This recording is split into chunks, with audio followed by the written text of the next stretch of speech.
আসসালামু আলাইকুম প্ৰিয় বন্ধুসকল, মই আমিৰ হামজা আৰু আপোনালোকে চাই আছে ট্ৰু নলেজ টিভি। প্ৰিয় বন্ধুসকল, আজি আমি আৰবীৰ 10মান শ্ৰেণীৰ লেসন 1ৰ 4 নম্বৰ প্ৰশ্নৰ উত্তৰ এই ভিডিঅ'ত কৰিবলৈ গৈ আছো।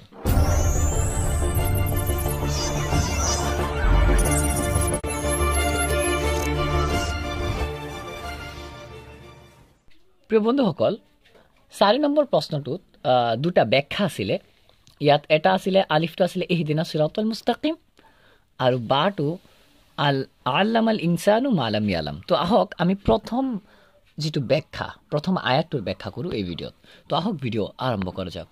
স্ক্ৰীনত আপোনালোকে চাব পাৰিছে, মই ব্যাখ্যাটো দি দিছো, এতিয়া মই পঢ়িও দিছো। চাওক, প্ৰথমে আমি আৰম্ভ কৰিম এইদৰে যে প্ৰশ্নোত্তৰিত আয়াতটো আমাৰ পাঠ্যপুথিৰ অন্তৰ্গত 10মান শ্ৰেণীৰ আৰবী অধ্যয়নৰ দ্বিতীয় ভাগৰ মিনাল কুৰআনিল কাৰিমৰ অধ্যায়ৰ সূৰা ফাতিহাৰ পৰা তুলি দিয়া হৈছে। উক্ত আয়াতত আল্লাহৰ ওচৰত কেনেকৈ সঠিক পথৰ সন্ধান বিচাৰিব লাগে হেয়া আল্লাহ তাআলাই সূৰা ফাতিহাৰ জৰিয়তে বুজাই দিছে। ইয়াত কোৱা হৈছে যে আমাক সহজ সৰল পথত পৰিচালিত কৰক। এই যে ইহদিনা সিৰাতাল মুস্তাকিম, এইটোৰ অৰ্থ এইটো।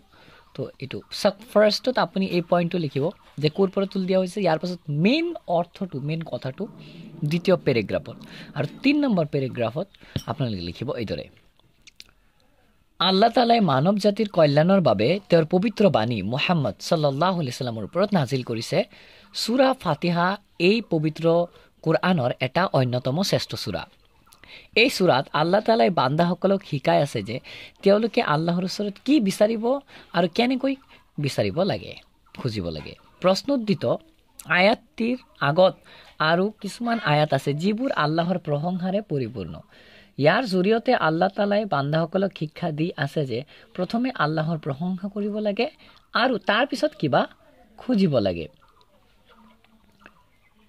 ইয়াৰ পিছত সহজ সৰল পথটো বিচাৰিব লাগে বুলি আল্লাহে শিকাই আছে। এই পৃথিৱীত বহুতো পথ আছে, তাৰ ভিতৰত এটা পথেই সঠিক পথ, আৰু সেইটো আল্লাহৰ পথ, ইছলামৰ পথ। আমি বসবাস কৰা পৃথিৱীখন মাত্ৰ খন্তেক সময়ৰ বাবেহে।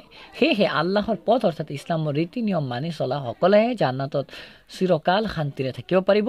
মুঠতে আমি ক'ব পাৰোঁ যে সঠিক পথ সেইটো যিটো জান্নাতলৈ যোৱাৰ পথ। সঠিক পথত চিৰদিন অটল থকাৰ সামৰ্থ্য দান কৰক। এই আয়াতত আল্লাহ ৰাব্বুল আলামিনে এই কথাটোৱে বুজাব বিচাৰিছে। প্ৰিয় বন্ধুসকল, এই আছিল লেসন 1ৰ 4 নম্বৰ কুৱেশ্যনৰ প্ৰথম আয়াতটোৰ ব্যাখ্যা। যদি ভিডিঅ' ভাল লাগিছে অৱশ্যে লাইক, শ্বেয়াৰ আৰু কমেণ্ট কৰিব, আৰু দ্বিতীয় আয়াতটোৰ ব্যাখ্যাও যদি লাগে অৱশ্যে কমেণ্টত মেনশ্যন কৰিব। তাৰ ওপৰতো আমি ভিডিঅ' বনাম। তো আজি এই পৰ্যন্তই, আকৌ এক নতুন ভিডিঅ'লৈ উপস্থিত হ'ম।